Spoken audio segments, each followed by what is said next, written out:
मानसरोवर के निचले भागों में सरिता रूप लेने के क्रम में बांसबगड़, बिरथी, मुनस्यारी, नाचनी, हुबुली, बाघीक्विटी, झिनिया व बंजाणी की छोटी गाड़ें व नाले आकर मिलते हैं रामगंगा में। उगाराव के स्योली, लोहाथल, तुसरेड़ा, सेरा, चौसाला, कोटगाड़ी से प्रवाहित जल धाराएं बरड रामगंगा में विलीन होती हैं, जो और आगे कोसों दूर रामेश्वर के पास रामगंगा के रूप में बागेश्वर से आई सरयू में मिल जाती है।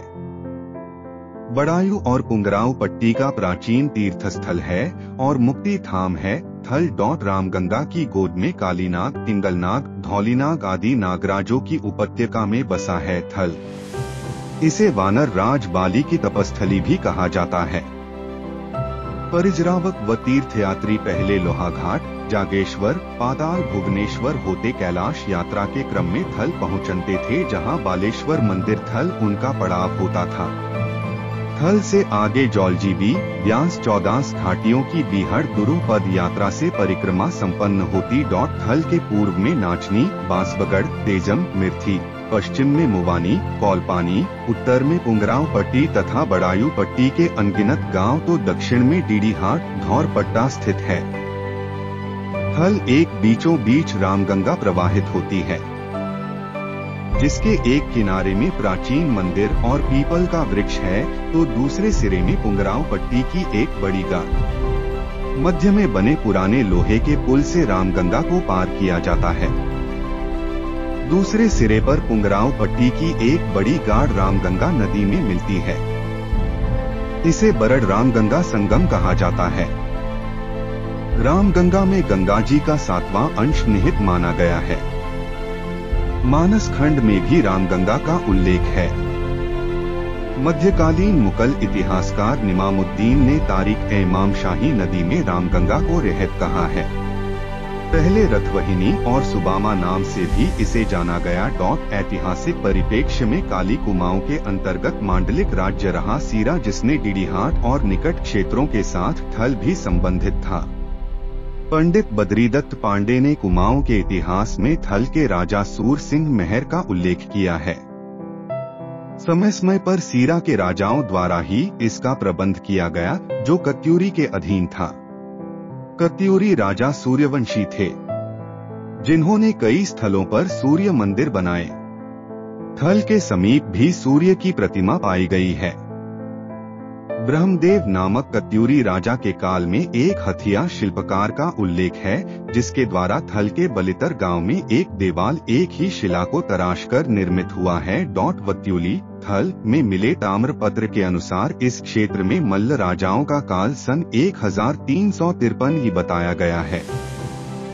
इसमें श्री महाराजाधिराज राई तरामृगाम के पौत्र राई प्रताप नारायण के पुत्र निर्णयपाल का उल्लेख है।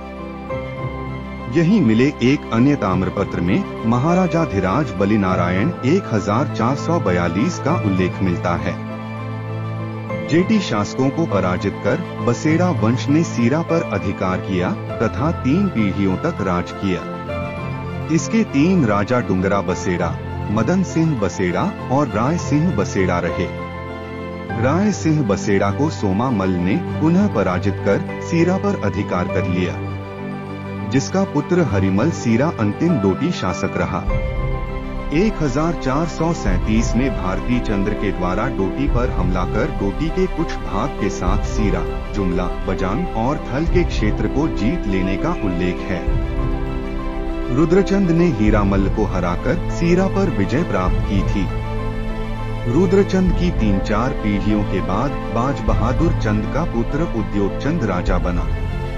1886 में उद्योगचंद में आषाढ़ महीने में बालेश्वर महादेव मंदिर का जीर्णोद्धार कराया। मंदिर का नाम बालेश्वर पड़ने की 2 धारणाएं हैं। पहली जनश्रुति यह है कि यहाँ वानर राज बलि ने शिव की तपस्या की और शिवलिंग स्थापित किया। दूसरी के अनुसार यहाँ शिव का बाल रूप, बाल प्लस ईश्वर विद्यमान है। अंतः नाम बालेश्वर पड़ा। बालेश्वर मंदिर से रामगंगा के घाट तक जाने की 55 सीढ़ियां हैं। मुख्य मंदिर परिसर में 4 मुख्य और मध्यकाल में बने पुराने मंदिर हैं। इनमें महादेव मंदिर प्रधान है, जिसमें मंडप से ऊपर शिखर से लगी शेर की पत्थर की मूर्ति है। मंडप में प्रवेश के लिए 2 द्वार हैं। पूस से चैत तक बालेश्वर मंदिर में रामगंगा घाट पर मेलों की रंग तरंग रचती बसती है। जनवरी के महीने में उत्तरायणी कौतिक मार्च में खड़ी होली के गान गूंजते हैं।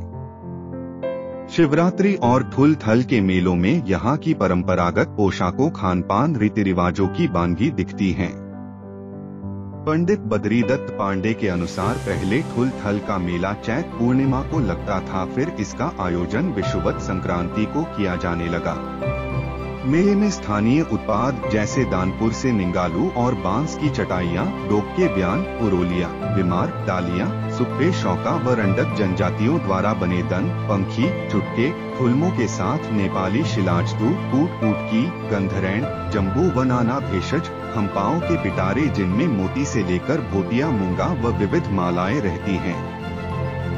कुंगराओं के बने रामबांस से बने रेशे, जानवर बांधने की मजबूत रस्सी, भांग के टिकाऊ डोरों के साथ समीपवर्ती आगरियों के लोहे से बने बर्तनों, दराती, कुटले व अन्य खेती के उपकरणों की शिल्पकला देखने को मिलती है।